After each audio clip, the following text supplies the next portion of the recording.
A dramatic wave-swept shore, the boundary where two natural realms collide, where land and sea meet in eternal conflict and compromise. Hi, I'm George Page for Nature. This is the magnificent coastline of the Pacific Northwest. Here, cold waters full of nutrients rise up from the deep to meet those of mineral-rich streams flowing down the coastal mountains. Together, they nourish an extravagant diversity of living things. In these cold, fertile waters, many animals actually live longer than those in warmer seas. And as we'll see, some reach gigantic proportions. Even the constant pounding of the waves increases the productivity of our great northwest shoreline. And out there, beyond the breaking surf, there is a world of unseen beauty under the Emerald Sea.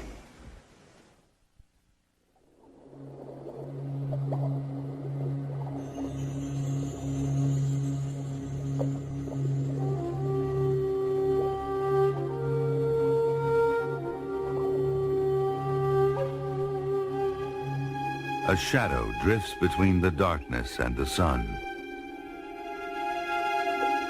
and watchful eyes mark the passage of a giant, a monarch of a world whose inhabitants may seem as alien to us as those of some strange planet.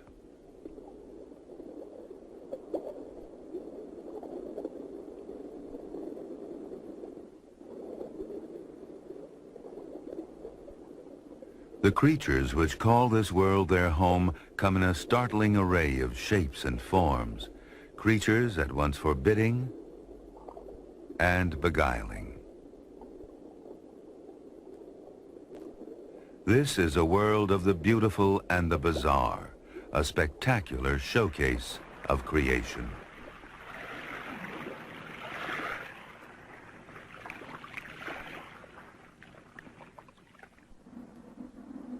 The jagged peaks of the coastal range rise abruptly from the sea along the western edge of British Columbia in Canada, ramparts that mark the end of one world and the beginning of another.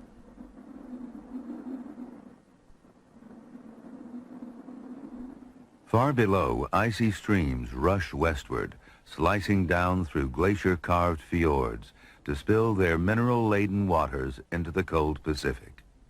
Drenched by year-round rains, this land along the western border of the continent boasts great tracts of verdant forest, a shadowed world of giants, unsurpassed for its richness and abundance anywhere on Earth.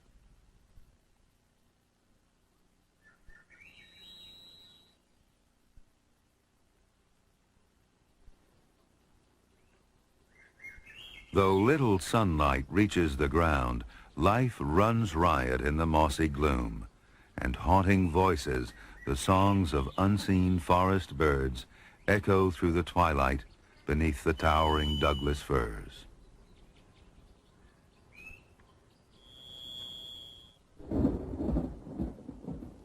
A gauzy mist wraps the coast.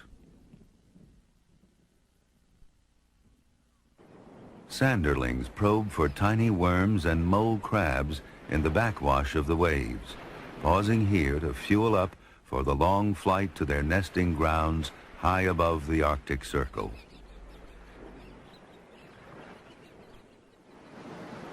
But sandy beaches are uncommon here. Instead, for hundreds of miles along this northwest coast, crashing waves form a ragged shoreline, pocked with rocky tide pools.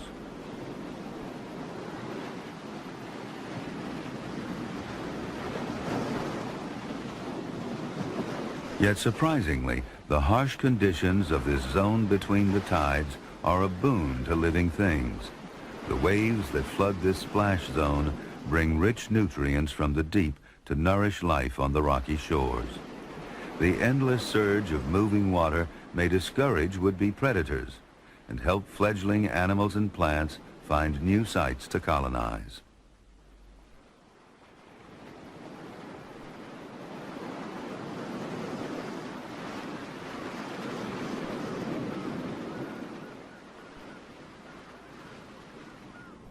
In the calm between the tides, a giant green anemone extends its stinging tentacles to fish for prey.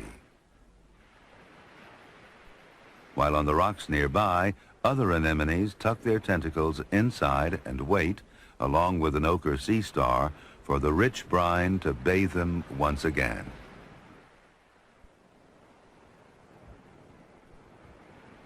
Giant California mussels, anchored to the rocks by threads as strong as steel, crowd every inch of open space. With them, gooseneck barnacles wait to feast on morsels brought in by waves.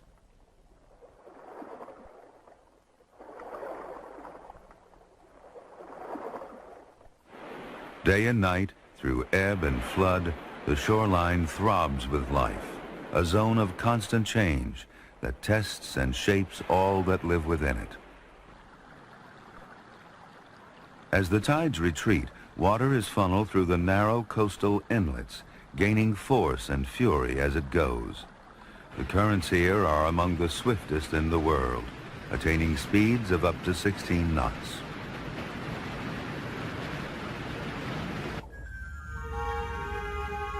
Yet, even in these tidal channels, living things find the conditions that promote success. These waters are phenomenally productive, so rich in minute green plants called phytoplankton that the sea itself takes on their emerald hue. The bull kelp, a giant among undersea plants, bends with the current, trailing its blades through the sunlit shallows. The abundance of nutrients makes this a world of giants. Like the kelp, many animals here grow to record size. All benefit from the power of moving water that brings the rich deep-sea currents to the surface. Whirlpools form where fast-moving water meets a body of slower water. The result is a top-to-bottom mixing as minerals and dissolved oxygen are swept downward to meet the upwelling nutrients.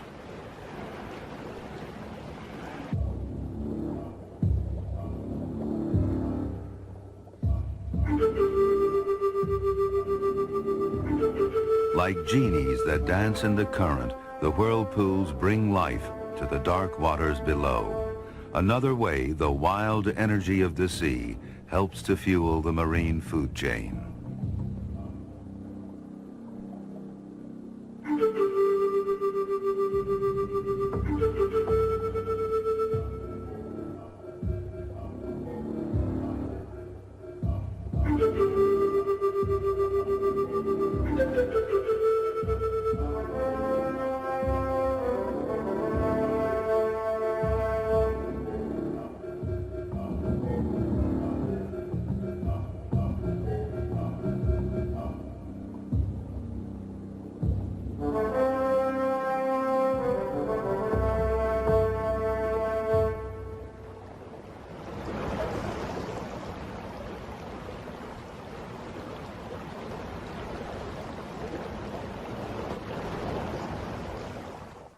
But the sea is ever-changing.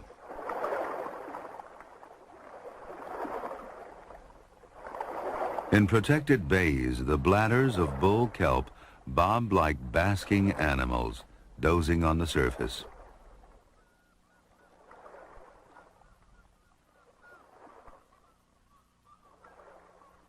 A raft of thick kelp stalks makes a floating platform for a party of Bonaparte's gulls.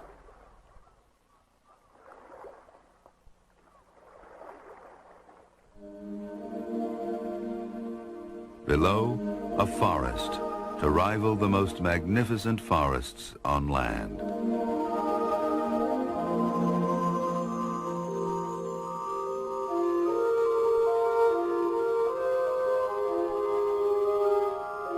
Lit by pale sunlight, the kelp grove is serene and cathedral-like.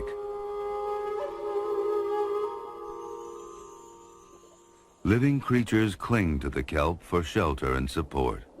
Securely moored to the stalk of this tree kelp, puffy white plumose anemones wait to capture prey from the passing tide.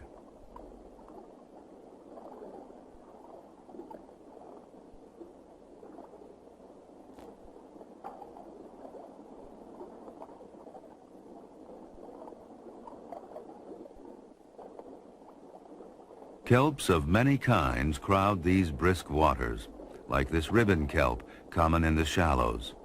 All are forms of brown algae, simple, primitive plants that lack both seeds and flowers. They're the fastest growing plants in the world. Some can grow 18 inches in a single day.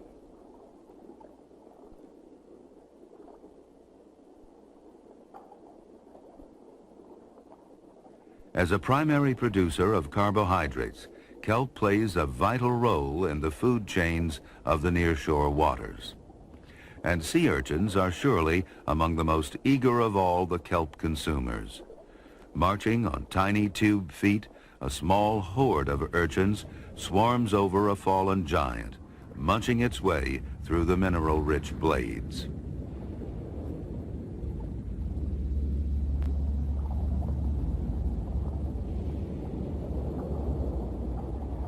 A close-up look at the life in these cold waters dispels the notion that bold, bright colors are confined to tropical reefs.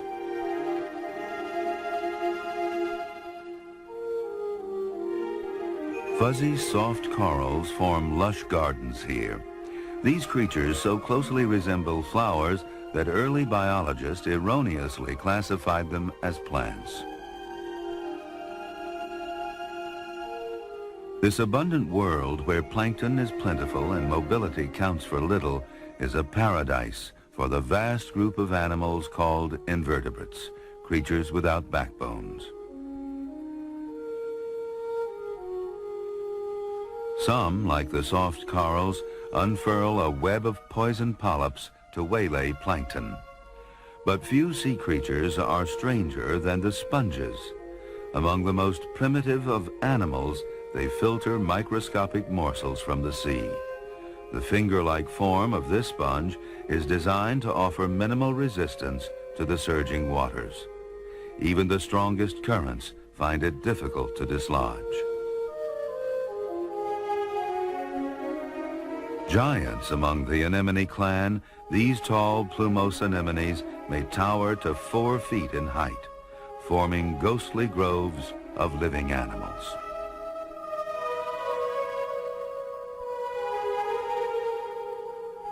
The anemones have no need for the rigid bone structure that lends strength and speed to fish and mammals. For most of their lives, they may remain firmly fixed in place, sifting plankton from the moving water. Resembling Grecian columns surmounted by plumes, the anemones are deceptively lovely, for their frills conceal an arsenal of stinging cells, capable of injecting poison into any living morsel that drifts their way.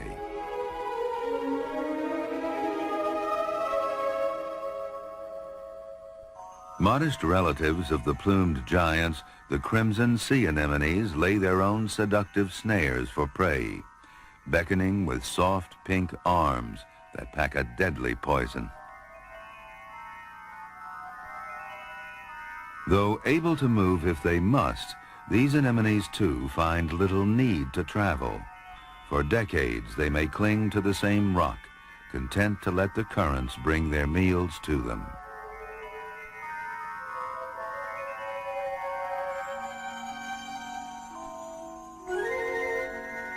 This anemone stings its tiny prey, then hurls it into the flowery mouth in the center of its body.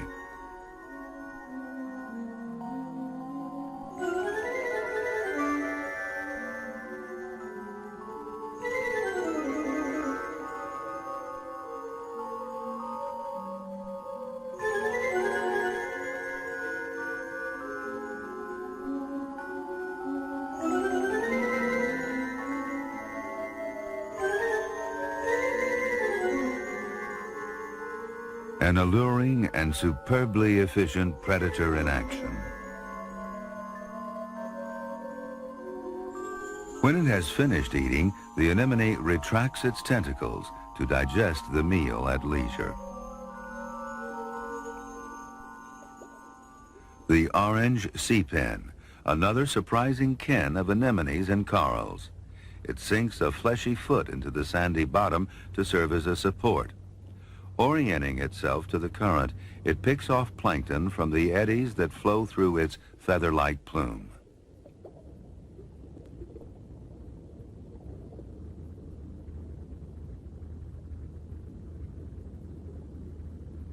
Like miniature anemones, each polyp is armed with 8 tentacles that stun the prey and pass it to the mouth inside the polyp.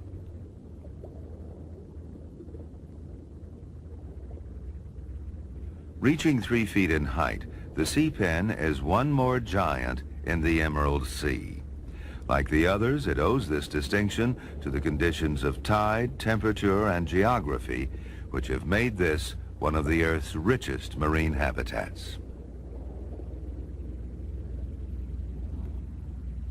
Fish, too, abound in these waters, but like this red Irish lord, many of the species which make their home near the shore are sedentary bottom dwellers, adept at the arts of deception.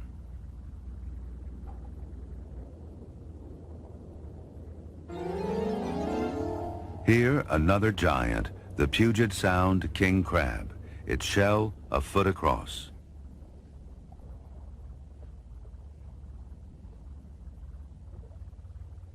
True masters of concealment, the crabs use whatever they can find for camouflage.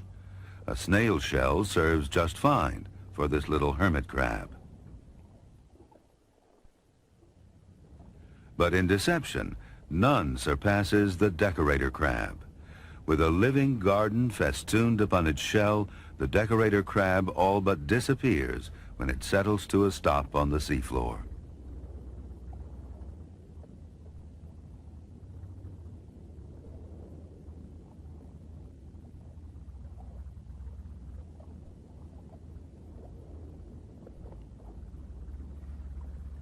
Caught in the open, another decorator crab sports nothing more than a few sprigs of live red algae fixed upon its forehead.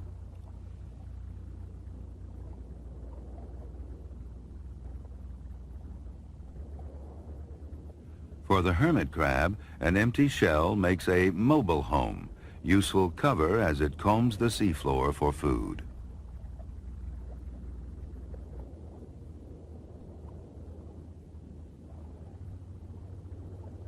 The tiny mouth parts of the crabs flutter nervously, seeking out the subtle vibrations that spell opportunity or peril.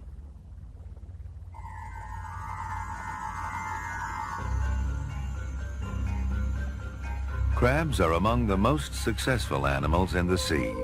Unlike vertebrates, crabs wear their skeletons outside their bodies, important external protection in a world of constant danger.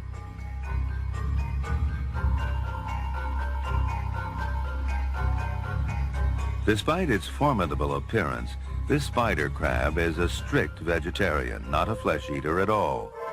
Though its diet is primarily kelp, the crab looks like a fierce predator when its territorial rights are threatened.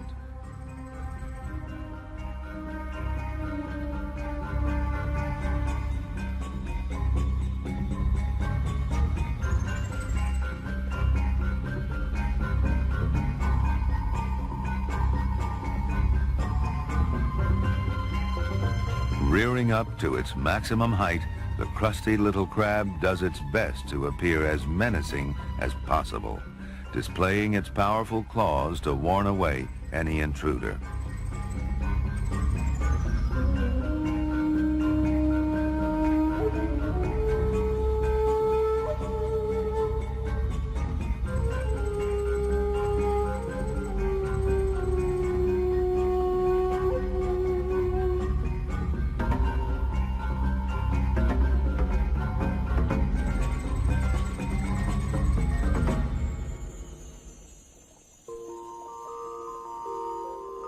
This is a busy world.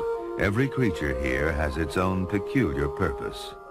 A scaled worm, a full 8 inches long, hurries on its way, seeking and devouring the scraps of food that have eluded the mouths above.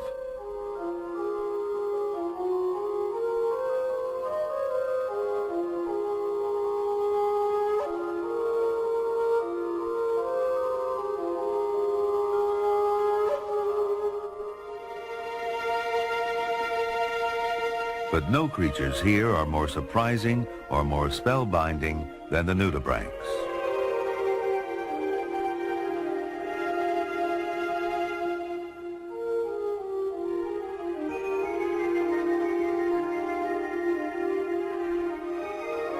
Nudibranchs are cousins of mussels and common garden snails, but they cast off their shells long ago. Many instead protect themselves with poisonous stinging cells. Some, like this hooded nudibranch, have acquired the ability to swim, a handy skill for hunter or for prey.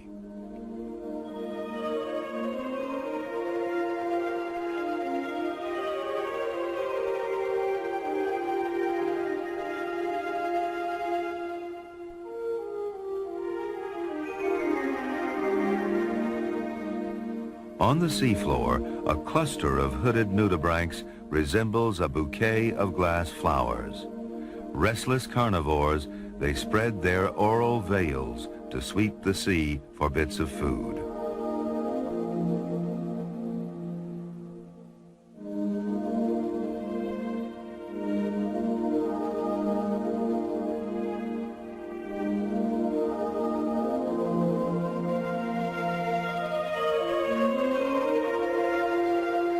They're called the butterflies of the sea, for, like the butterflies on land, many species, such as this orange peel nudibranch, advertise their unappealing taste with bold displays of color.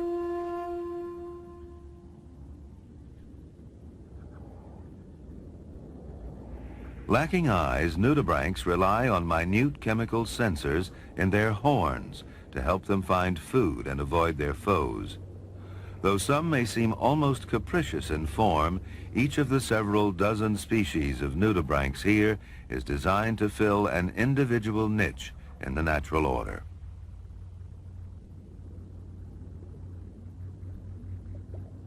With its tentacles sweeping for food, this aeolid nudibranch finds a blade of red algae.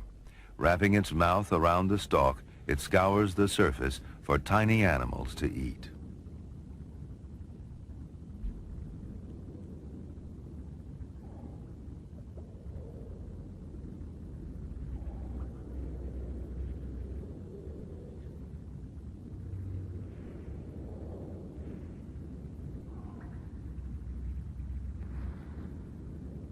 The name nudibranch means naked gill, and it refers to the fact that most of these little mollusks have no internal gills, but instead breathe through the fleshy spines called serratae which adorn their backs.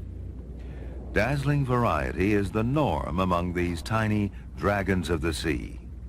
The serratae of this opalescent nudibranch are arrayed in petal-like clusters, while those of the stunning orange aeolid suggest the quills of a brightly hued seagoing porcupine.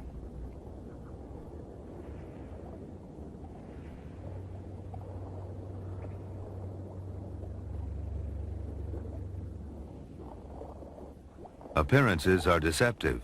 Though their costumes are like colorful floral displays, most of the nudibranchs are confirmed carnivores.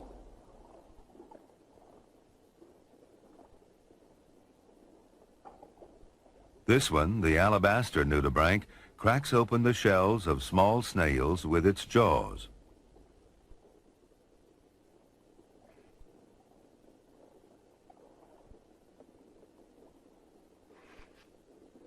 It prowls the bottom for prey, and a little hermit crab takes the precaution of getting out of the way.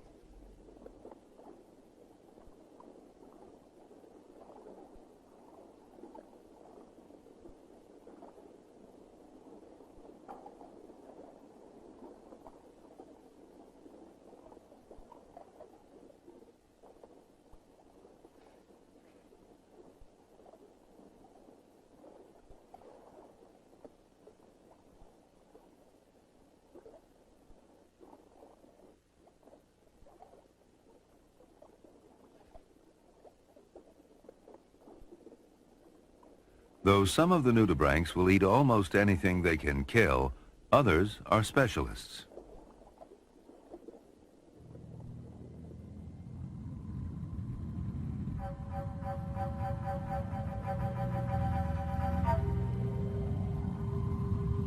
At a length of more than a foot, the giant nudibranch is as big as they come. And it dines exclusively on the tube-dwelling anemone, when it can catch it.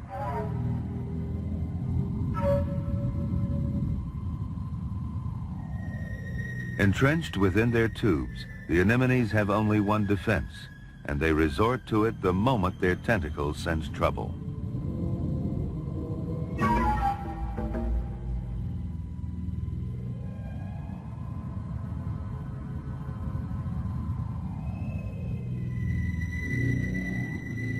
In their homes made of slime and sand, the anemones are safe from all but the most carefully mounted attack.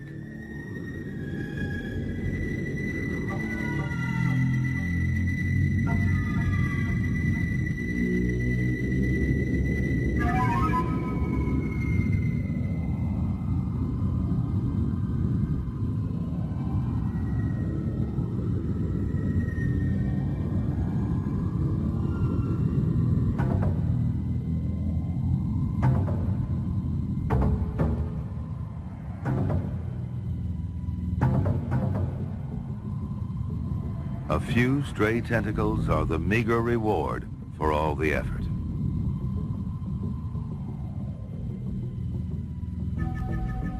But the predator tries a new tack. Cautiously, it arches over the top, and then in. Too late, the anemone is safe, for now.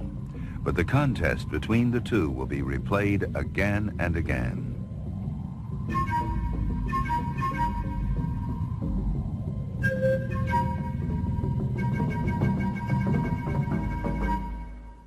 So close is the relationship between the giant nudibranchs and the anemones that the predators use the tubes of their prey as an anchor for their eggs. But few among the young nudibranchs are likely to survive the perils that stalk their world. And no predator here is more to be feared than the giant sunflower sea star.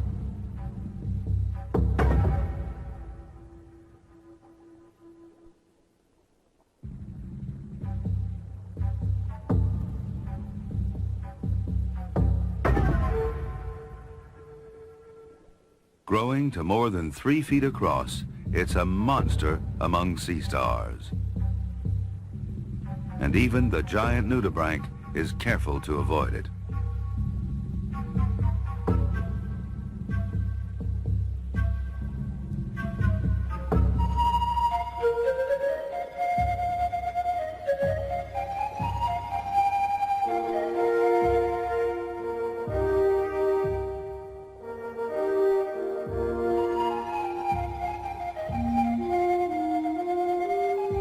Fortunately for the nudibranch, when it finds itself in a pinch, it can summon the power to swim. And swim it does, in a majestic undersea ballet.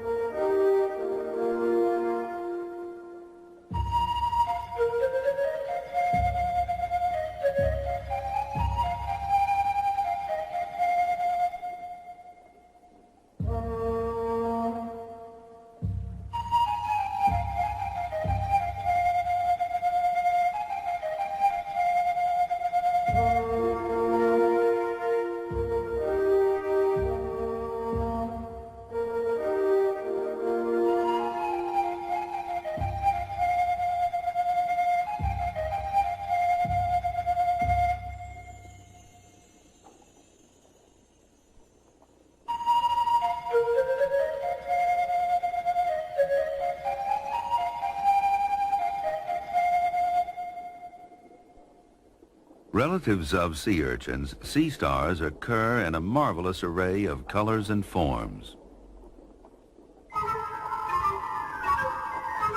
Although they have no eyes or even brains as we know them, they are predators without parallel in their world.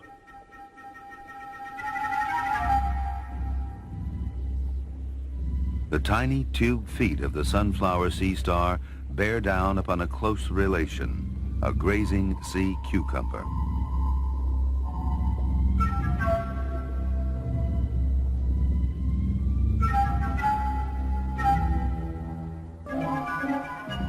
Under normal circumstances, the cucumber is the most unflappable of creatures, but faced with the prospect of becoming a meal for its giant kin, it calls upon rarely needed escape skills.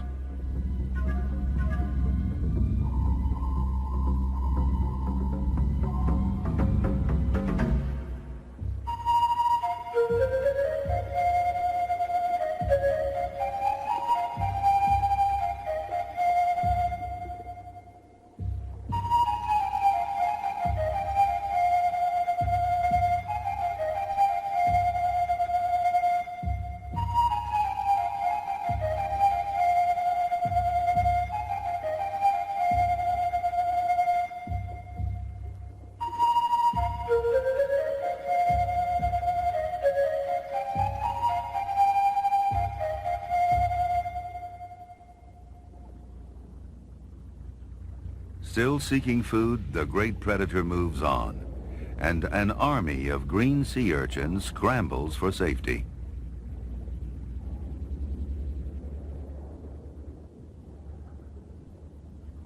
With its suction-tipped feet clawing the air, the sea star descends on its prey.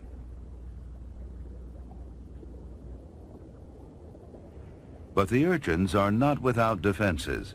Hidden among their spines are hair-like stalks tipped with tiny jaws, and each delivers a bite which the sea star can feel. With hundreds of these pincers embedded in its flesh, the predator recoils in pain.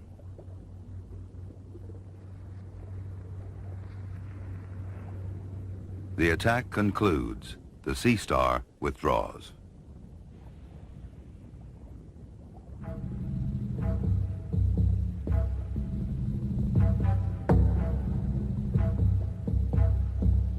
Yet gluttonous as the sunflower sea star may be, it knows better than to tangle with the morning sun star, a species whose diet is devoted exclusively to other sea stars.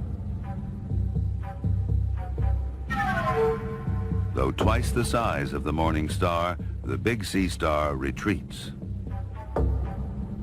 Moving at a full 4 feet per minute, the sea star hits its stride, the top speed at which a galloping army of tiny tube feet can propel it away.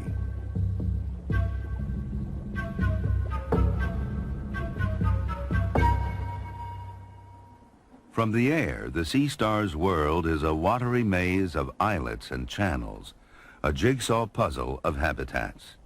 This diversity of habitats helps to account for the variety and abundance of life in these northern waters.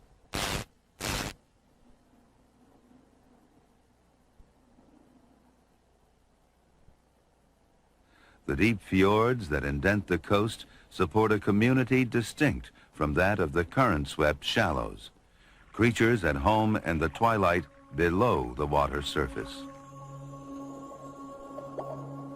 Here, jellyfish are in their element. Some 80 species of the gauzy animals, their tentacles armed with stinging cells, pulse on their daily round-trip journeys up to the sunlit surface.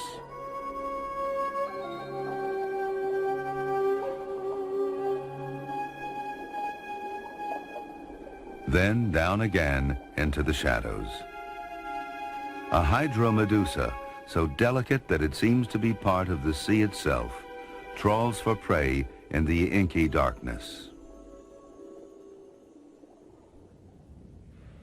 Here, at depths of 80 feet or more, are found great clusters of cloud sponges, among the most ancient of all the animals in the sea. At 7 feet in diameter, these too are giants, living plankton filters, fixed for life to the rocks on which the colony settled hundreds of years ago.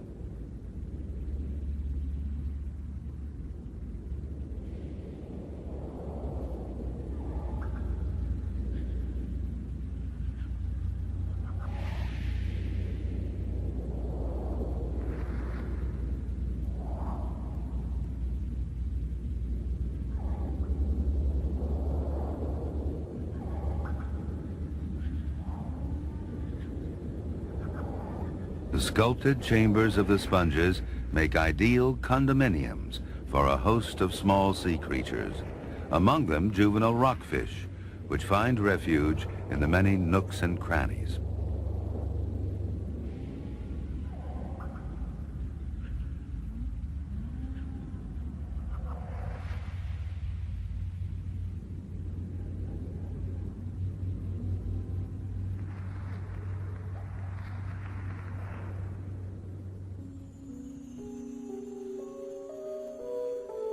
Like a chandelier in an old-time movie palace, a colony of sponges lends splendor to these cold, dark waters.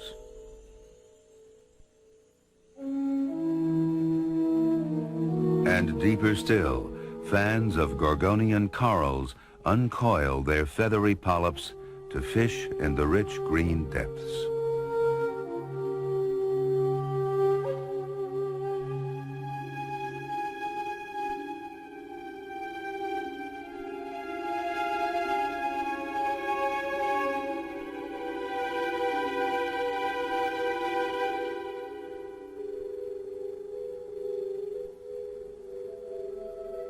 Through the silence, a presence moves, a creature whose ways have long been veiled in mystery and legend.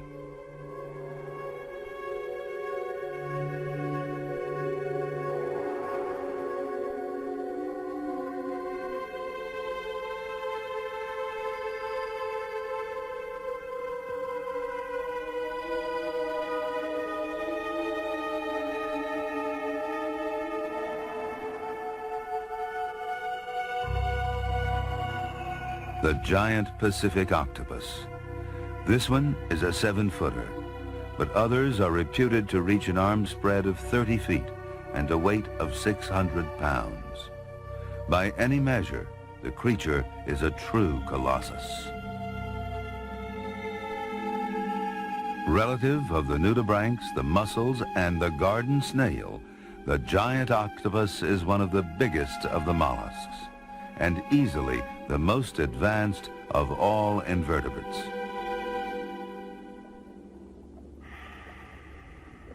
For 2,000 years, folklore and fable have cast the giant octopus in the role of a bloodthirsty killer.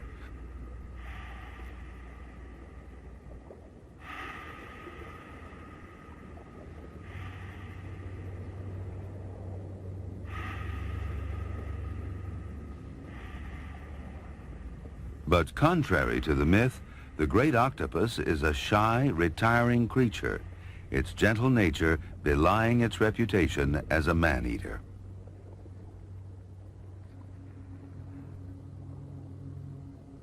Far from lying in ambush for ships, the octopus prefers to haunt the groves and canyons of its undersea domain, seeking the crabs and scallops which comprise a large part of its diet.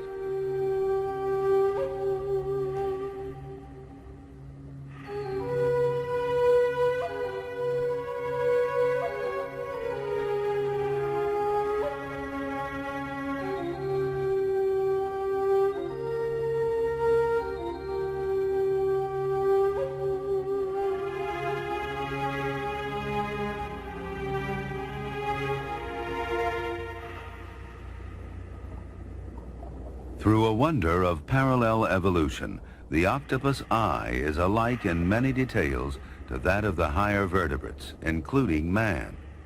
And the complexity and capacity of its brain places it at the head of the class among the invertebrates, a predator which may depend for survival less upon instinct than it does upon strategy.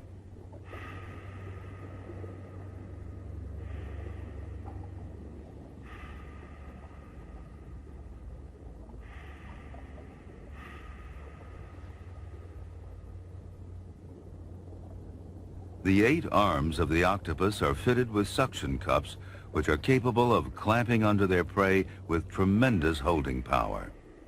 Legend has it that the arms of the octopus squeeze the life from its victims, but actually the octopus secretes a poison to paralyze its prey and then devours it.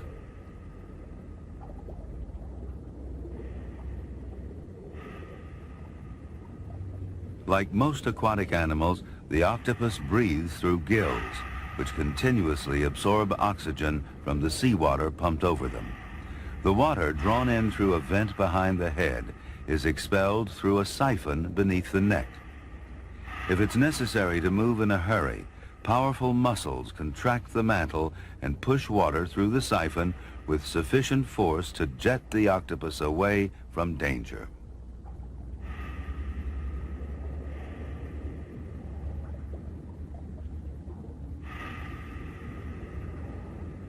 In bright daylight, the lids of its eyes remain tightly shut.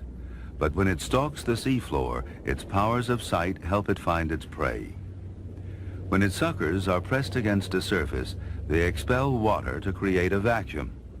When these cups are firmly in place, few creatures, no matter how they struggle, can tear free from their grip.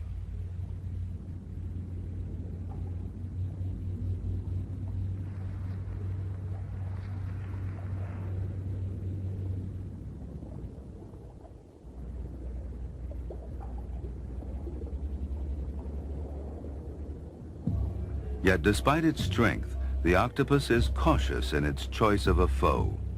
With single-minded devotion, the male lingcod guards the eggs which its mate is laid. For the octopus, the lingcod eggs would make a fine meal. It will seize any chance to steal the eggs when their defender is distracted.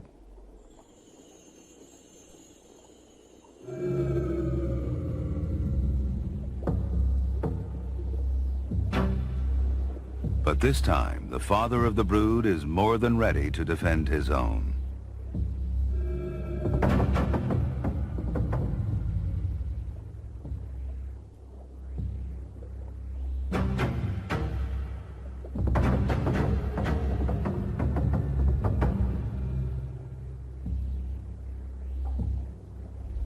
A quick change artist, the octopus pales to ashy white, a signal to its foe that it's ready for trouble.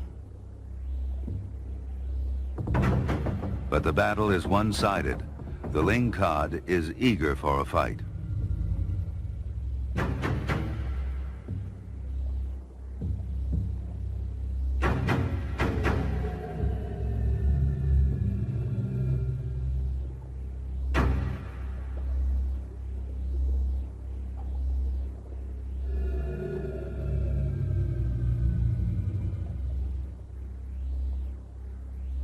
Escape is now the sole objective of the octopus.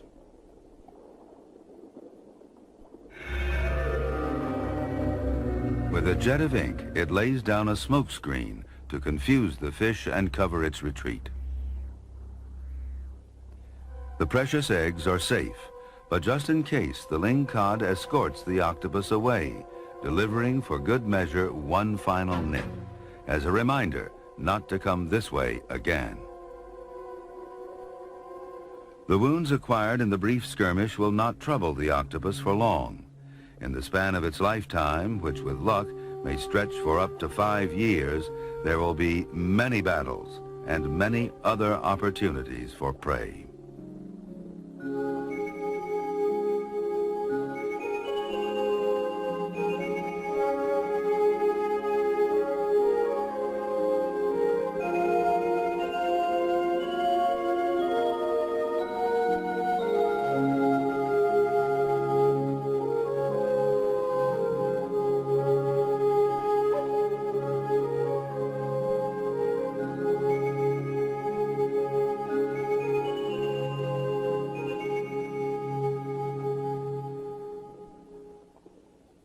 The giant octopus, of course, is not the only hunter which stalks the floor of this green sea. The wolf eel, in spite of its name, is a fish. But it is a fish of a highly specialized sort, one that has adapted in form and behavior to a basically snake-like way of life.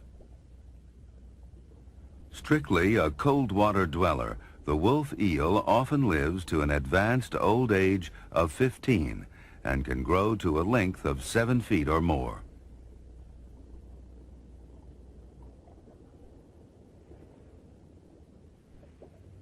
Despite their ferocious appearance, wolf eels make doting parents. Here the female guards the eggs, visible as the round mass behind her.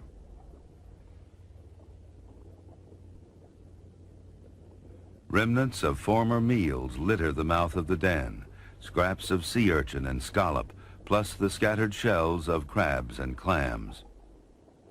At the end of a hunting foray, the male returns to the den and takes up his post, ensuring the safety of the eggs from which the next generation of wolf eels will come.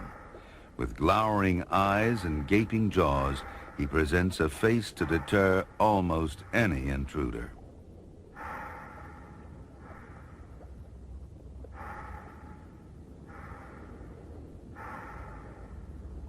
His mate, meanwhile, prowls for food, her pectoral fins serving almost as legs to prop her long body up off the bottom.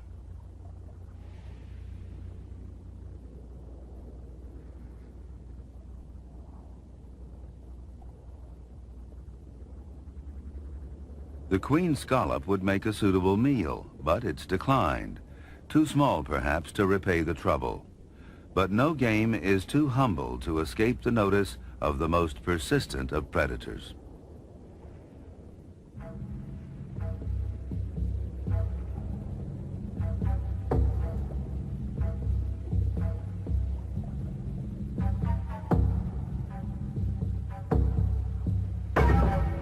The strongest shell is no defense against the tenacious grip of the giant sunflower sea star.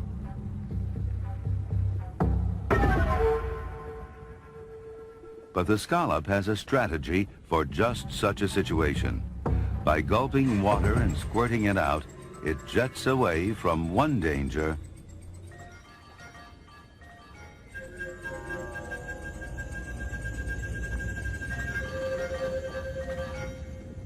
only to land in the jaws of another.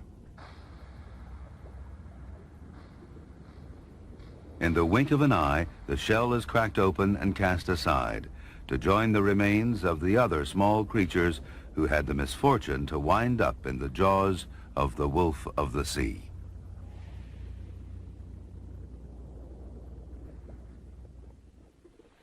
The final rungs in the food chain belong not to fish, but to mammals, warm-blooded, air-breathing mammals, which throng here to feast on the bounty of fish found in these waters.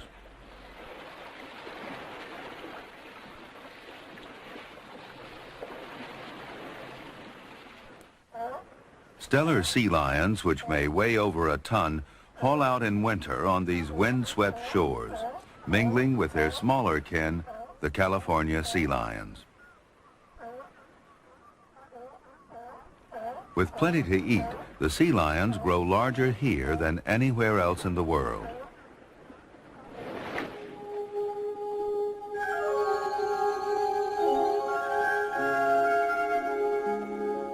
Especially in summer, the water is so rich in plankton that visibility is drastically reduced. But the wide saucer eyes of the sea lions serve them well under these conditions. They let in extra light, enabling them to see well, even in the pea soup swirl of plankton.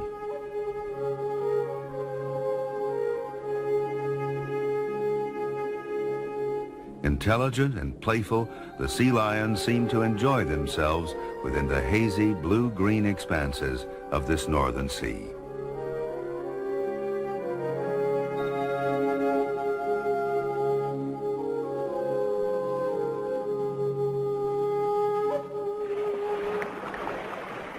For the sea lions, life is good along the wild Pacific shore.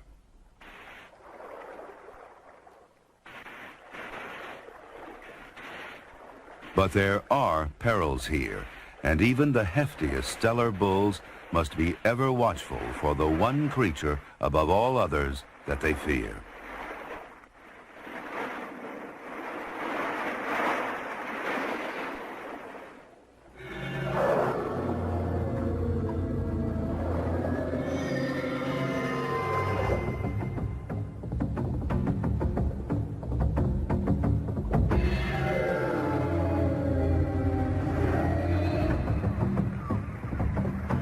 The killer whale, one of the most powerful of all the predators on Earth, an animal whose position is unchallenged at the very pinnacle of the sea life pyramid.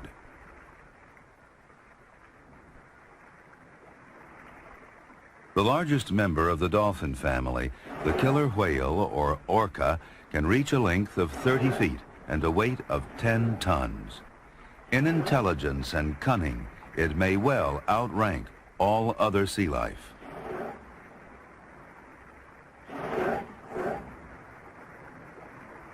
Though they are swift and strong enough to prey on sea lions, dolphins, and even on great whales, the orcas gathered in this strait have come to feast on salmon and to socialize.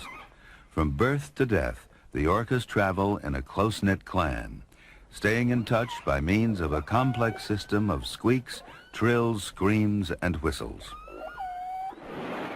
Though the orcas have long been feared as man-eaters, no credible evidence exists of deliberate attacks on man.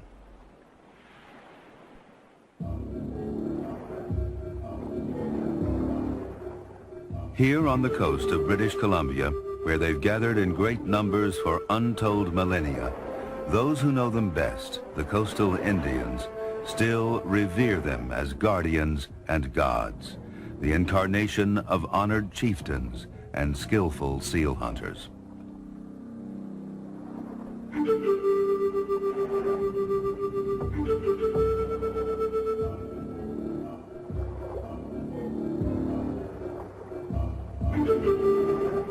Each of the more than 300 orcas to be found in these waters can be identified by the distinctive markings on their backs and by the characteristic shape of their tall dorsal fins.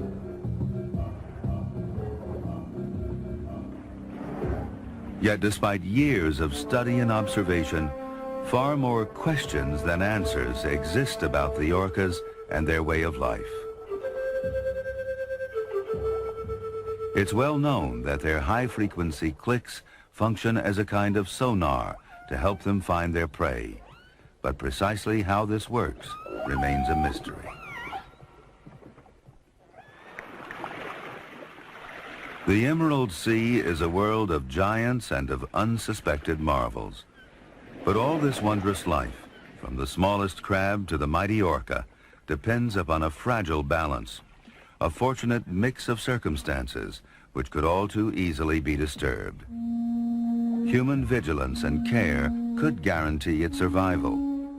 It may take the best of all our efforts to ensure that this treasure store of wonders we call the Emerald Sea will endure in all its splendor.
A lifetime of close contact with sharks has convinced these fishermen that, contrary to common belief, shark behavior is predictable, and you can avoid attack if you obey the rules.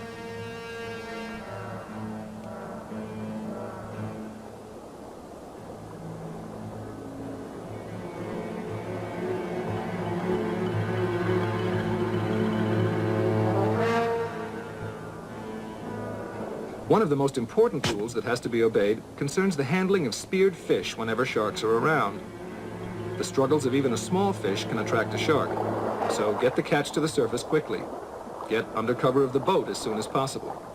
These are elementary and obvious precautions. More important is the fact that the fishermen have come to recognize, through years of experience, when a shark means trouble. They can tell by its body posture and the way it moves in the water.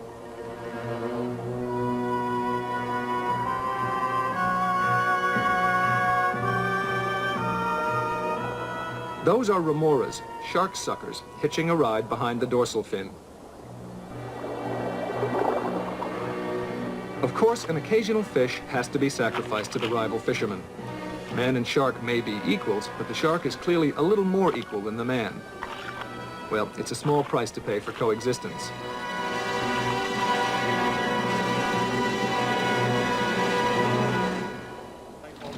Over the past several years, scientists Don Nelson and Richard Johnson have been testing scientifically the same theories of shark behavior that the Rangiroa fishermen discovered by instinct.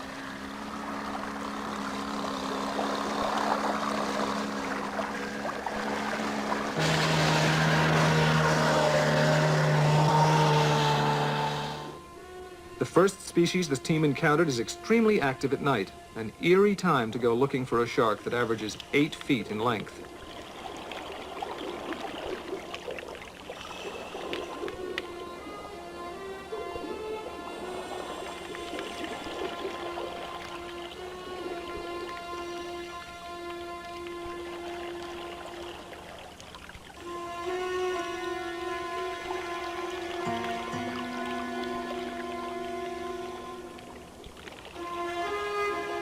The reef white-tipped shark is extremely well equipped with strong cutting and sawing teeth. It also has an inquisitive and persistent nature. It must therefore be treated with respect, though there are few records of the white-tip attacking man. It tends to hunt the bottom layers for small fish and octopus. On the reefs off Rangiroa, it is partial to coral caves.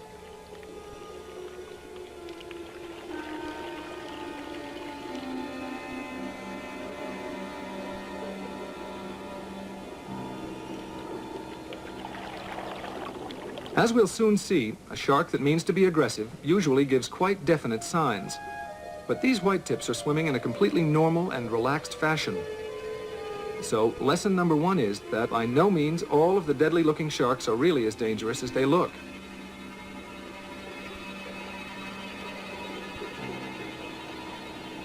Of course, it has to be admitted, though, that the sharks in this night dive weren't exposed to any feeding stimuli, which might well have affected their attitude and made them far less placid.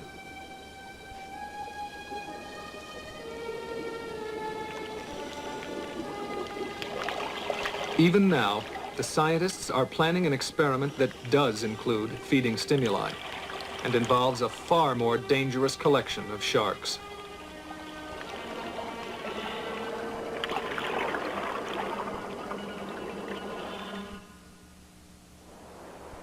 Sharks do not seem to be territorial or to defend a given part of a reef.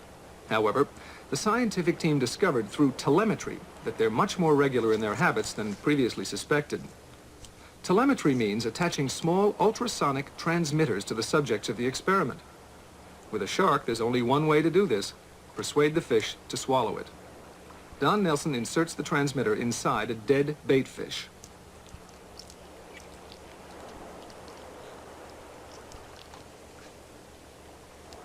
The mouth of the fish is sewn up, and soon, with luck, the shark will be sending out underwater signals. The rest of the equipment consists of a receiver and an underwater directional hydrophone. The signals transmitted by the shark can be picked up through a mile or more of water.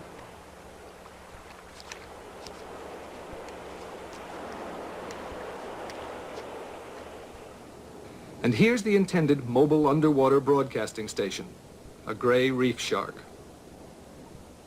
Out in the channel between the islands frequented by grays, the transmitter-equipped fish is attached to a float and lowered over the side.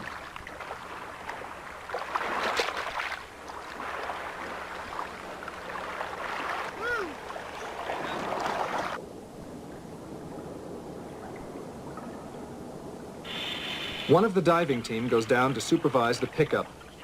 The receiver is switched on. And a gray reef shark moves in. Those sharks tear at large prey. They swallow small fish whole. Small transmitters too, with any luck.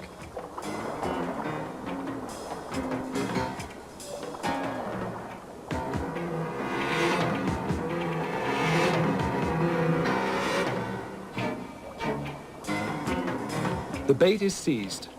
The first shark just takes the tail. Now stimulated by the feeding activity, the other grays move in. This, too, is a moment the divers have learned to watch. At Rangiroa, grays have attacked more fishermen than any other species. But this time they display none of the body attitudes that warn of an impending attack. At last, a gray swallows the head of the bait containing the transmitter and makes off with it.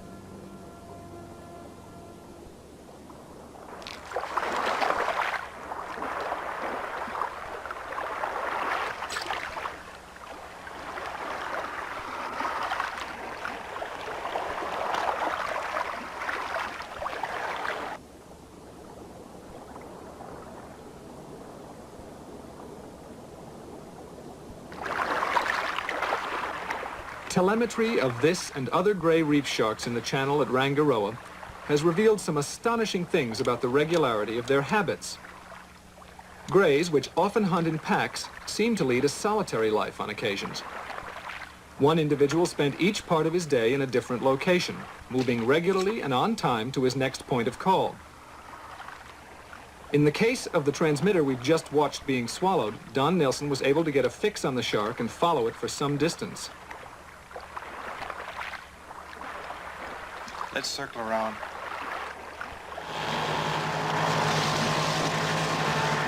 When the signals finally indicated that the researchers had caught up with the transmitting shark, the team found the fish had led them to an entire squadron of grays at a location they'd never suspected to be occupied.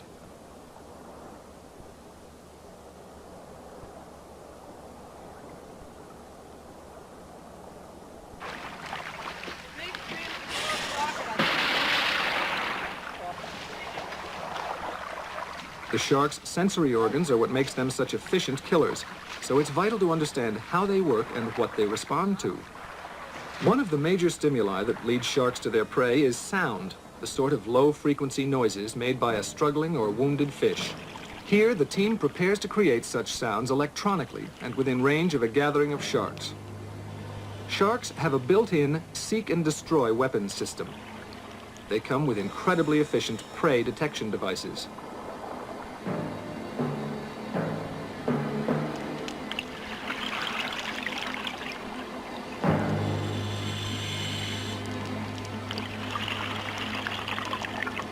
By means of a complex system of hearing organs in the head and sensitive nerve endings along the center of their flanks, sharks can detect both long and short-range sounds, up to a distance of several hundred yards.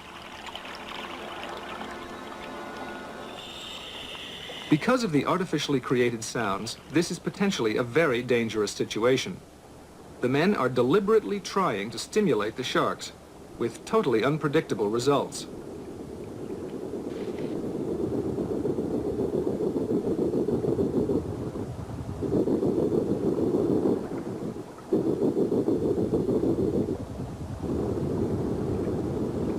The grays gradually move in and become more curious and excited.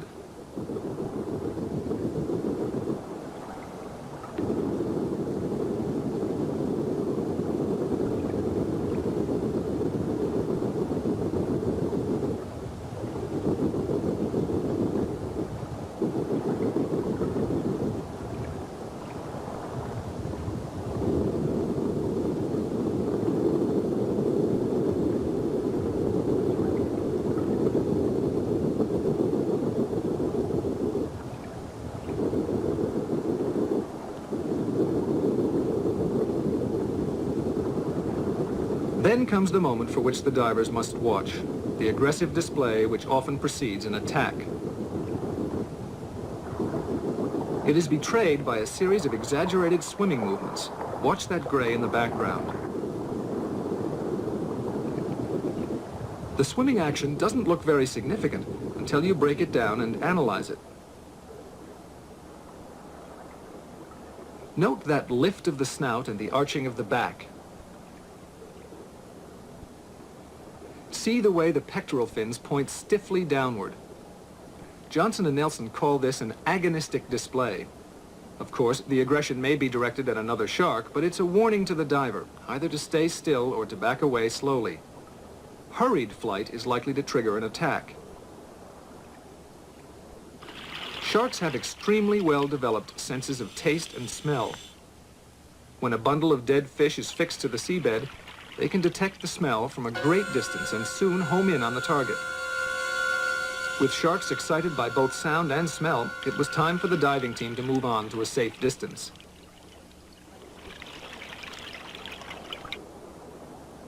A feeding frenzy can develop in a very short time with reef whitetips, blacktip reef sharks, and grays all joining in.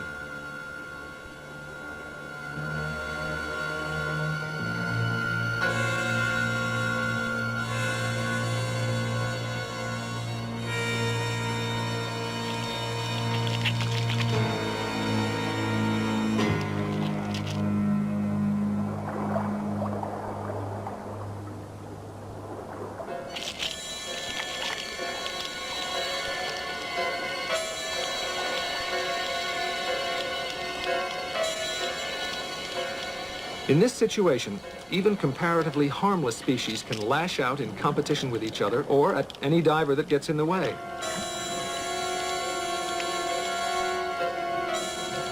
At times like this, there's probably no such thing as a harmless shark.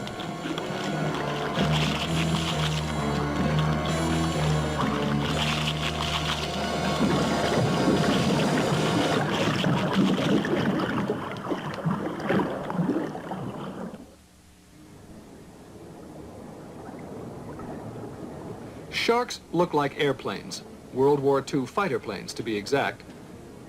There's a good reason for this, because a shark must perform almost precisely like a fighter.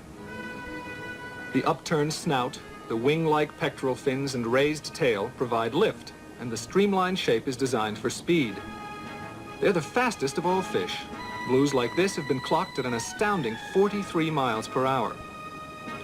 As a predator, the blue is equipped with all the wonderful hunting devices that sharks have evolved over 350 million years.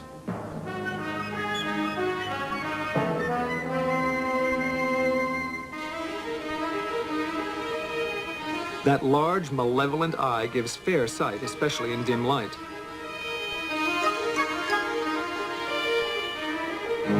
Nasal pits detect smells more dilute than 1 part per million. Along the flank, this is a mako, there's a row of nerve endings and sensitive pits called the lateral line. These can detect movement of prey at close ranges.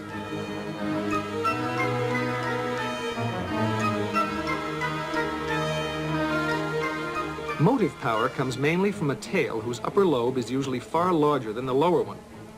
The downward drive of this causes the shark to plane forward on its flattened undersurface and wing-like pectoral fins.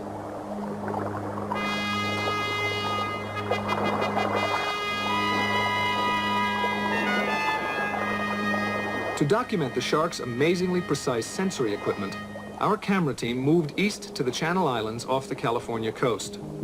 Here, in the waters off San Diego, the sea is warm enough to suit several species of sharks. And the waters are rich in underwater vegetation and in the fish life which provides the basic food for the sharks.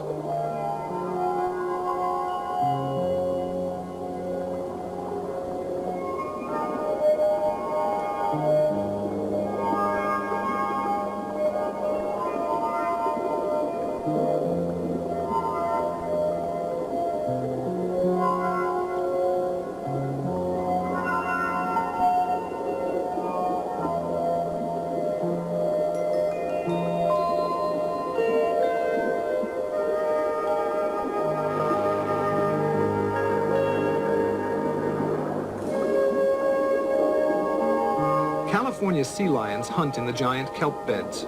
Sea lion mothers are no lovers of sharks. There is at least one species here, the mako, that eats their pups. Fear of sharks is a possible reason for this sea lion cow's aggressiveness to the camera.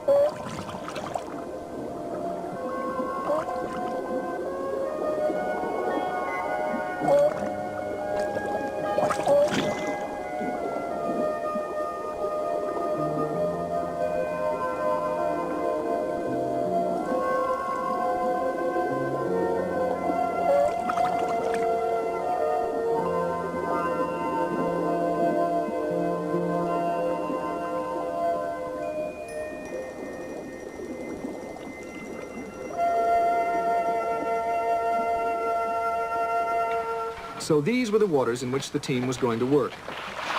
The shark cage was necessary because you can never quite be sure, 60 miles off San Diego, what's going to turn up. In charge of photography was Stan Waterman, and behind him Chuck Nicklin and Howard Hall, all extremely experienced in working with sharks. I knew he was making up to it. Oh, damn it, I'm sorry. Clarice Prang, a young scientist studying locomotion and the bite power of sharks, joined the team. I knew he was making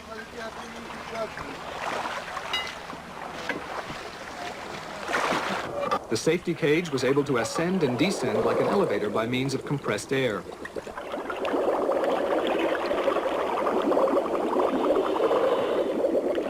Attracted by baiting with oily dead fish, a very large blue shark was early on the scene.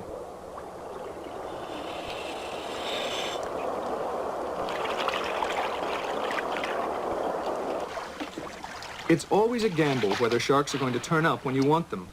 Once one fish comes to the bait, or chum, others are likely to follow. So the whole photographic team goes over the side to meet their guests.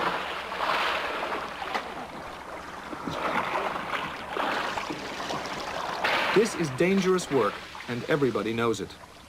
So, along with the camera team and scientists, the group includes safety men whose sole job is to watch out for an unexpected attack. They are armed with explosive power heads called bang sticks, capable of killing a shark on contact.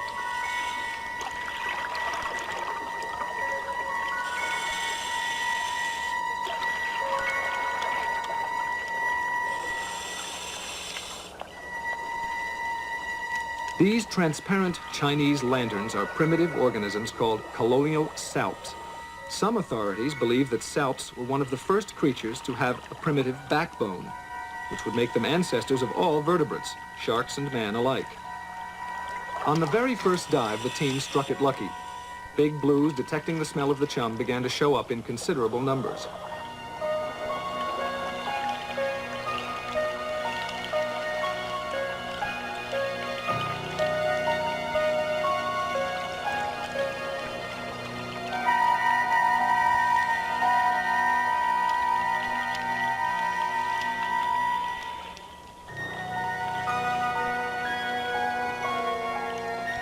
The blues are in an eating mood, and that can mean danger. When excited in a feeding frenzy, they are likely to lash out. People once thought a shark had to roll over before it could bite because of its undershot jaw. Not true. Its movable jaw makes the shark a highly efficient biter.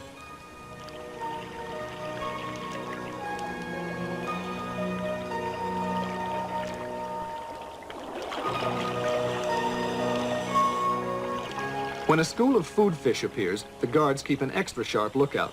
The attitude of the apparently docile blues could change. Even so, the cage is basically not to escape from them, but this is something different, a potentially lethal hammerhead.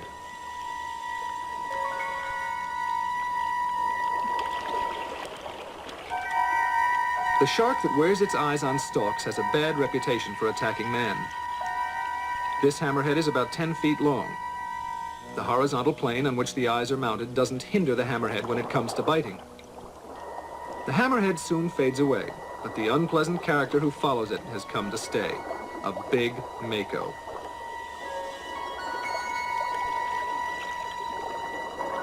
This is what the team had been hoping to film and the reason they had brought the safety cage. A wise precaution when you look at those teeth.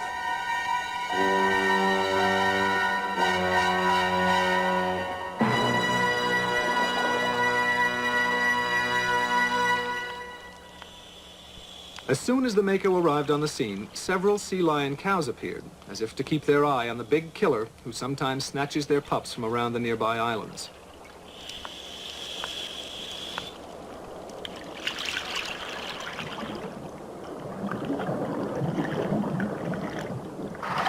For a diver, a shark feeding frenzy is a thing to stay well clear of.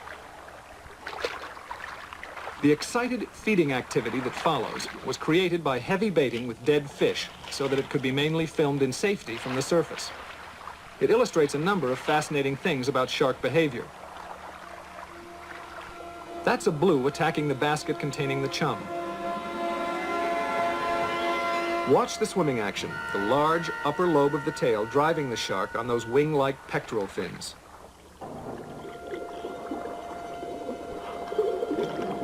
Note the typical seizing, shaking, and sawing action of the bite.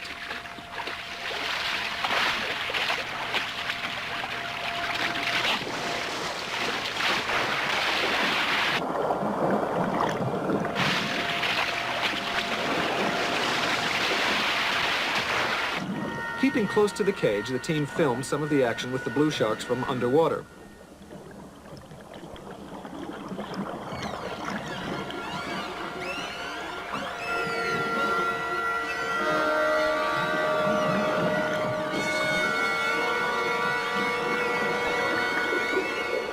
Look at this. A frenzied blue actually takes a bite out of another blue. This shark wasn't going to let go at any price, even risking being hauled out of the water.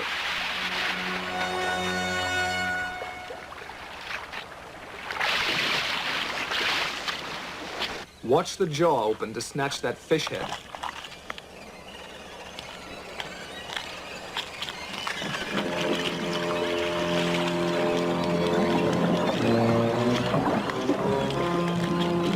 It's when the water becomes clouded with fragments of tissue and blood that sharks appear like vultures on a kill. Blues so far, but suddenly there's a stranger in their midst, a Mako.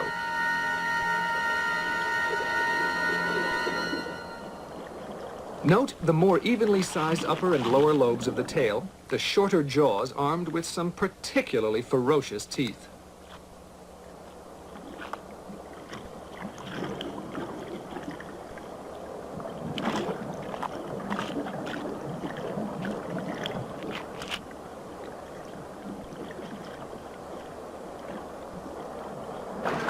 And here in a small Mako are those teeth.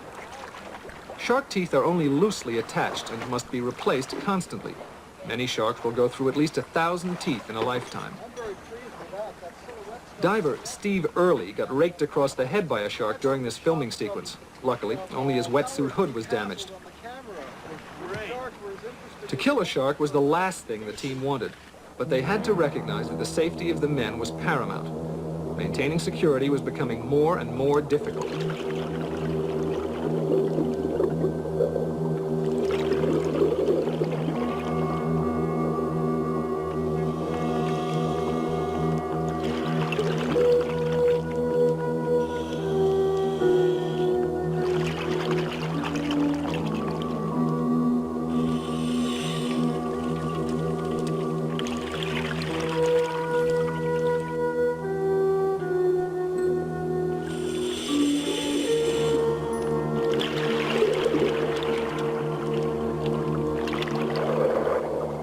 This was one case when a Mako came too close for comfort.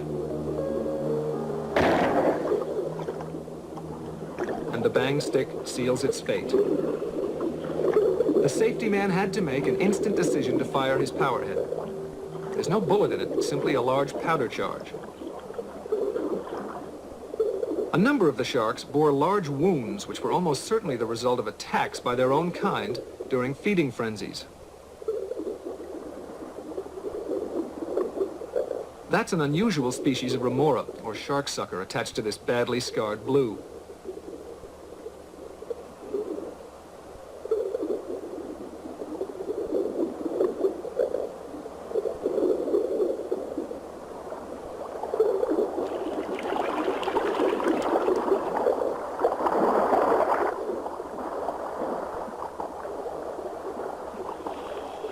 here was one of the most amazing aspects of the California study, actually hand-feeding an open-sea wild shark. Please don't ever try this yourself. This job is strictly for the pros.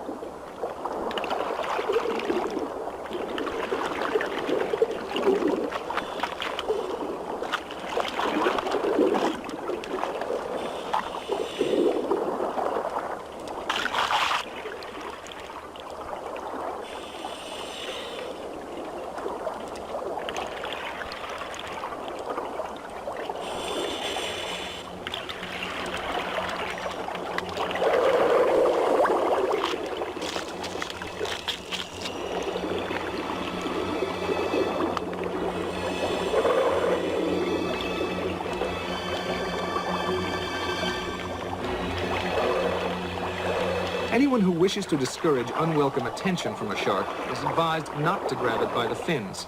Even a small fish is too strong to hold, and it's apt to get angry.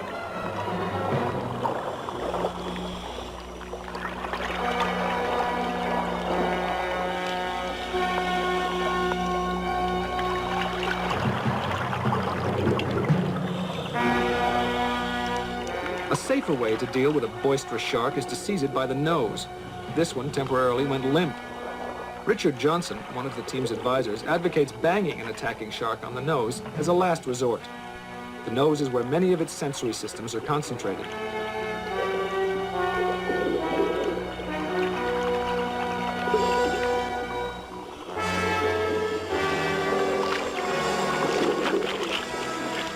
But, as will soon become abundantly clear, the best way to deal with a shark is to keep as far away from them as possible.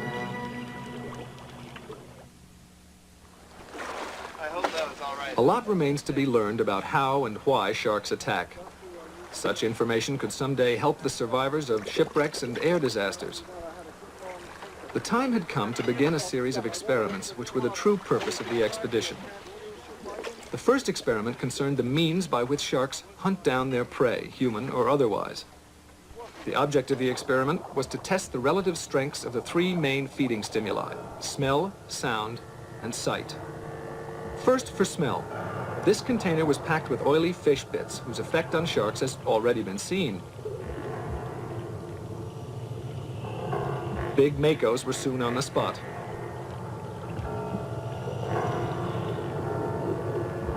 So were the big blues. Beyond the fish bits is a container holding a transmitter of low-frequency sounds that will resemble the vibrations made by a struggling or wounded fish when it's turned on. The waving white object is a visual attractor, a dummy squid. Squid are a particular shark delicacy. Which of the three known shark attractors would achieve the most response? The electronic fish begins its simulated sounds. At the first attempt, a number of sharks arrived and milled around indiscriminately. This was thought to be because too much fish oil had accidentally been released. The next day, the experiment was tried when there were known to be no sharks in the immediate area. The result, though far from conclusive, was more interesting. A single blue arrived.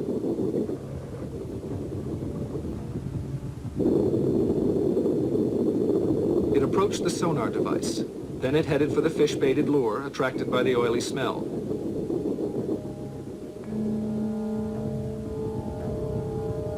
It nosed this for some time.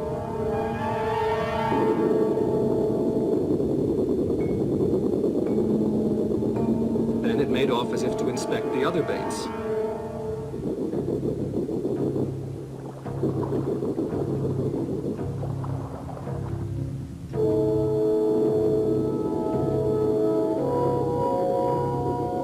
Having circled the visual signal, and apparently dismissed it, it becomes strongly attached to the audio imitation of a struggling fish and actually mouthed the transmitter.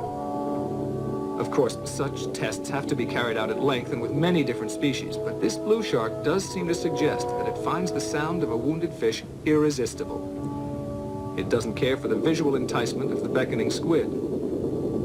This backs up the belief that sharks' eyesight is used mainly in the initial approach. Unless it then finds attractive sounds or smells, it probably doesn't stay around long.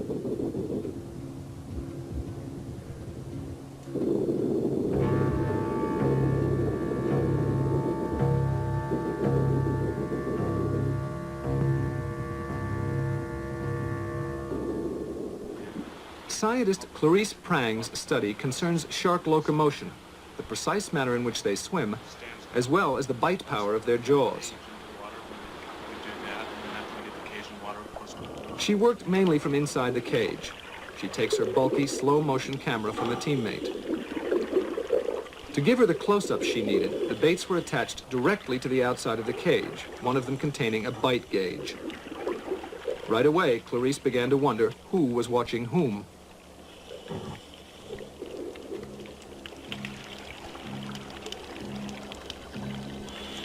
Chuck Nicklin adjusts the fish inside which a bite measurer has been planted. The device consists of a metal rod surrounded by ball bearings. The amount by which the rod is dented by the ball bearings gives a reading in pounds per square inch of force exerted.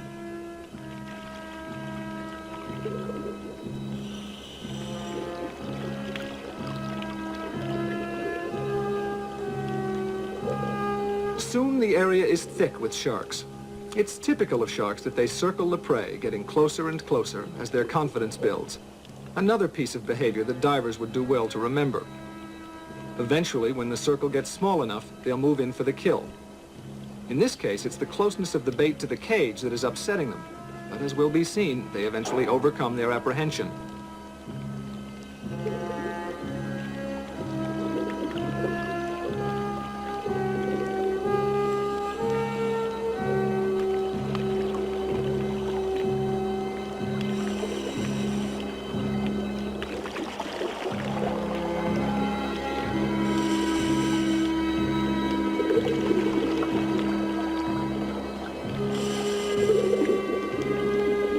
Here comes the first attack on the bite gauge.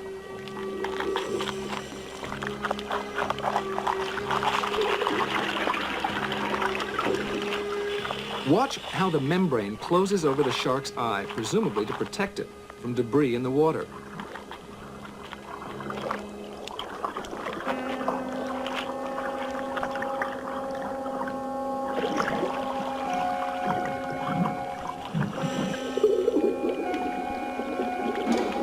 This big blue has taken an ordinary fish bait, but the nearer one has got a second bite gauge.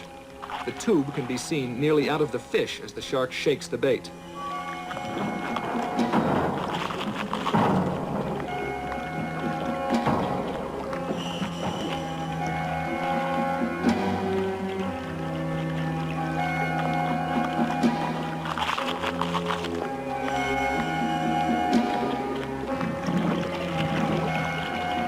In fact, this small blue was more intent on shaking than biting, and eventually shook the gauge right out of the fish.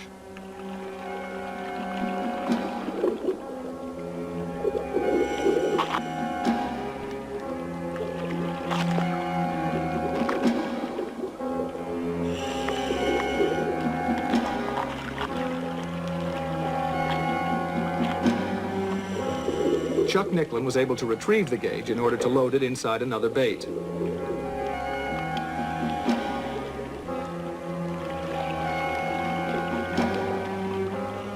While he did so, he was besieged by sharks practically storming the cage to get at the baits.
This blue has the tail end of one of the fish it has just swallowed sticking out of a gill slit. On the last day of filming off San Diego, the big makos grew bold enough to turn up in force around the cage. The bite gauge was waiting for them, and it wasn't long before they joined in the attack.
These mako bites were later analyzed. The tips of the shark's teeth were found to have exerted an incredible pressure of 8,000 pounds per square inch.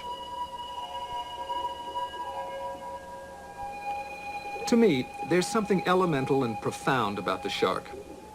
That it could have survived over so many millions of years with so little change from its original form suggests that it is one of nature's most perfect designs. Now, at long last, the scientists are taking a closer look at this wonderful animal, which is all to the good. Because the more we know about these and any other creatures, about their place in nature and their relationship to man and other animals, the less we need fear them. And the less we need fear them, the less we will be compelled to destroy them. This is Peter Benchley. Good night. While sharks are undoubtedly among the largest and most voracious predators in the sea, they're by no means the only ones you're likely to run into when you're out there with your diving gear. As a matter of fact, the ocean floor is a hotbed of aggression, seething with thousands of different bloodthirsty hunters determined to track down and eat thousands of other watchful quarry. It can be a real war zone. As an example of what you're likely to find beneath the seas, we've selected a seemingly placid underwater beauty spot in the Great Barrier Reef off Australia.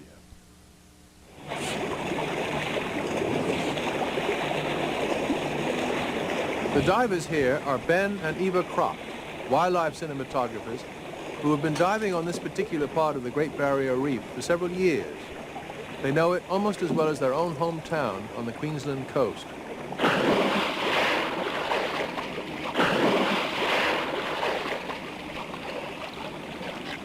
Back on the surface, diving assistant Bob Dixon tends the compressor and the air lines as the Kropps go visiting old friends below.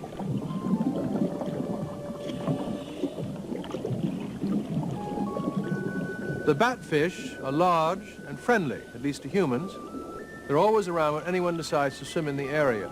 The reef, their hunting grounds.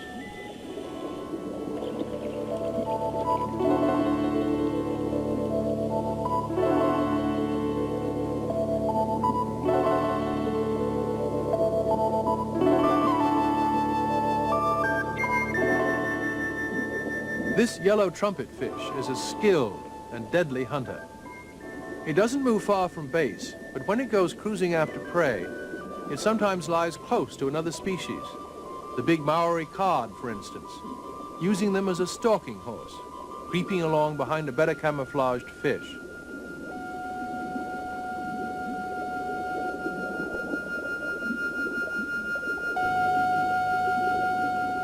They're a menace to any small fry in the area, with a deadly suction device to vacuum up potential victims. Occasionally, the trumpetfish stops off at a patch of green weed called turtle grass, in which it apparently enjoys grooming itself, perhaps to brush off parasites.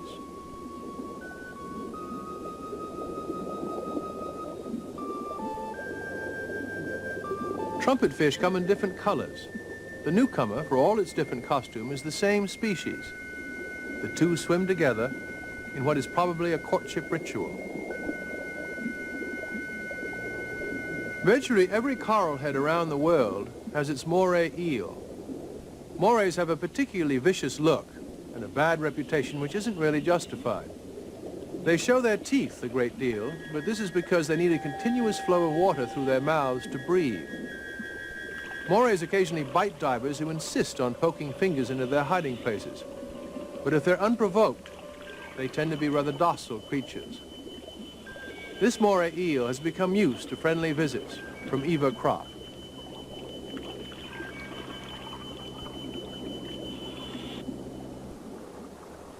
Perhaps one of the most industrious and certainly one of the most intriguing inhabitants of the reef are the small cleaner fish. They make their living by removing the parasites that infest the bodies of various reef dwellers. They're a species of wrasse. All these cleaner wrasse start life as females, and the largest one in the group undergoes a sex change and becomes a male.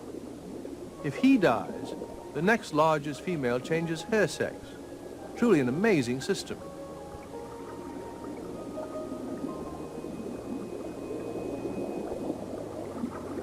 One of the reef's most formidable basement dwellers is the remarkable creature called a woebegone.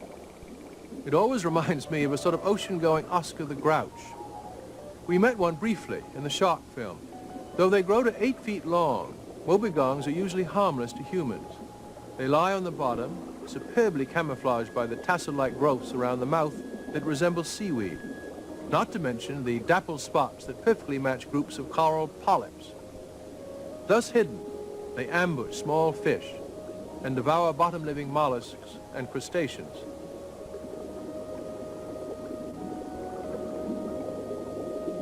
This occupant of the antlered coral has a famous means of avoiding capture.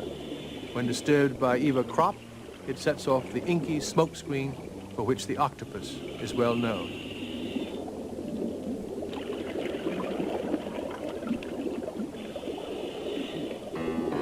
Another predator, the tusk fish, has enormously strong teeth for crushing crabs and mollusks. This one moves large lumps of coral and shifts quantities of sand with its pectoral fins in its unending search for food.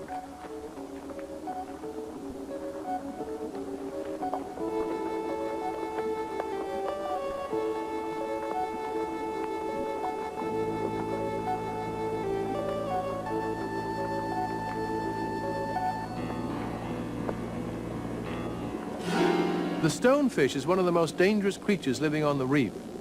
Those dorsal spines can inject a powerful venom that can kill. It matches its background perfectly. The stonefish alone is reason enough for the basic rule among divers: look but don't touch. A coral trout approaches the stonefish but gets warned off.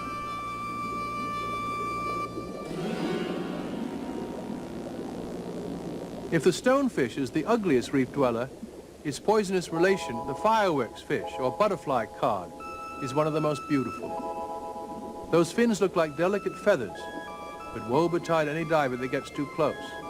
They too inject a poison which causes excruciating pain.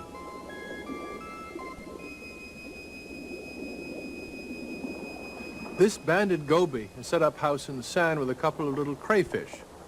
There must be something in it for both of them. The goby gets a hole, and the crayfish get a lookout and a bodyguard, and maybe scraps from the goby's meals.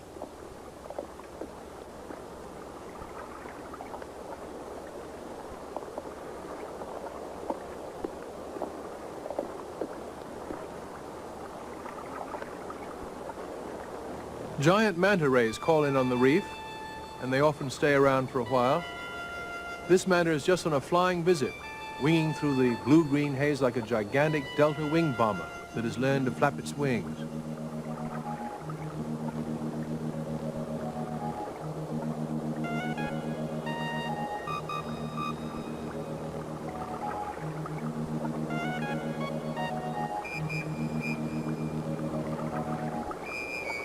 Manta are sometimes called devil rays, but in fact they're completely harmless to humans.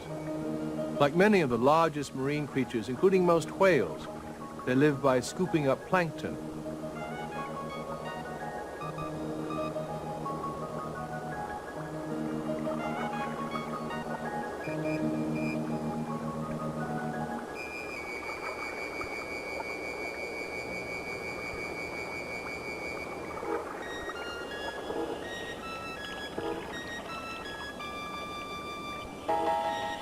The wrasse have found a customer, and they are busy cleaning a sea trout.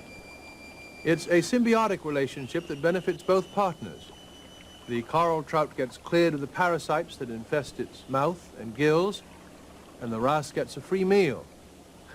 As you can see, for the wrasse, it's something of an act of faith.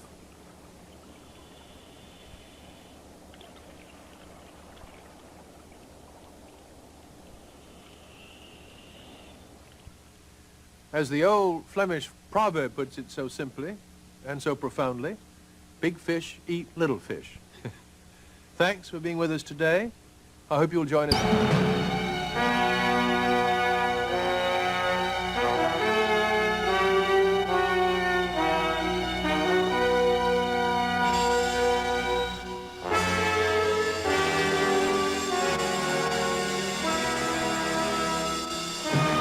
Prepared to get into battle to win the big bucks.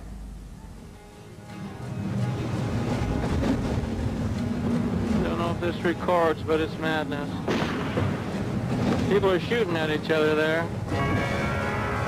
Quite a few rammings and collisions, but Hang on! Hang on! no rules. Anything goes. Welcome to the war zone, Bristol Bay, Alaska, where the battle's over salmon. Money! That's what every one of these babies means, is money. Ken Kane of Bellingham is captain of one of the nearly 2,000 fishing boats that fight each year for a slice of the $200 million sockeye salmon pie. Yeah, I'm hoping to make $150,000 this year, you know. That's the main reason. We're not up here for fun, you know. It's the modern-day version of the Alaska Gold Rush, where the treasure is salmon. It's a short 3-week season that can make or break a fisherman like Ken. In the past, shots have been fired, boats rammed, whatever it takes to make this important catch. Peak of the season, all winter time thinking about it, preparing for it. Yeah, banking on it, hoping. Ken will have plenty of aggressive competition to contend with. Like Ken, most fishermen fight for their catch here at a place called the Line. There's not a lot of room, and it's new fish coming in here, so everybody comes down here and battles it out. The Line is the boundary of the legal fishing area. Since it has the most fish, it also attracts the most boats. Boats with macho names like Bristolizer, Force 5, Ready Mix, all battle with Ken for the best place to lay their nets. Let her go! Well, the line is right here, but There's another risky challenge to fishing the Line. Wardens flying overhead can fine you big bucks if your net drifts over the boundary. He's looking to write $10,000 tickets. Why? Go over this line one hair and you're busted. But Ken has more immediate problems to deal with. Spotting the fish heading toward Ken's net, another fisherman has laid his net directly in front of Ken's. It's called getting corked. I mean, guys will cork their own mother for 10 fish down here. If your net's really hitting, you know, and you're loading up and somebody lays it right in front of you, you know, it's just like taking it out of your pocket, you know. See, that guy's got fish over there, and we don't. Disappointed with the first catch, he'll deliver this load, hoping for better luck in a couple of hours. He figures the first catch will bring in $8,000, but at Bristol Bay, that's just a drop in the bucket. Shortly after delivering the load, Ken gets word of new action back on the Line. So we're trying to get down there, trying to hurry. Bad weather has moved in and time is running out. The race back to the line is on. Gotta get back there, though. I can't go fast enough, you know. You want to get back there to get the net in. The rough seas hide fishermen's nets from view. Ken tries to dodge them, but it's too late. God dang it, there's another one. The boat's propeller has hooked a net. Ken's relieved to find no major damage to his propeller, but the net's owner is none too pleased. We just ripped a little web. The crew moves on, having dodged that bullet. They arrive at the line and find it thick with boats and salmon. Looking good. They waste no time dropping the net. Just trying to keep from getting corked. We got a good opening here. Ken's net begins filling with fish, and other boats quickly move in to try to steal the catch. Oh, that guy's corking us, that Russian. As soon as he saw our net, start hitting with fish. Hang on! Hang on! Ken decides to scare the fish into his net before the competition snares them away. Okay, let's do it. Look at him skimming down the cork line. Smoke, baby! His move pays off. Yeah, bud. Look at that net. It is choked out there. It's a huge catch that helps put him halfway to his $150,000 goal with half of the season left. Pretty good. Feeling like I want to get it picked and get back up there and get some more. More salmon, more net profit from a place where riches lurk just beneath the surface. Bristol Bay Gold. Bristol Bay Gold.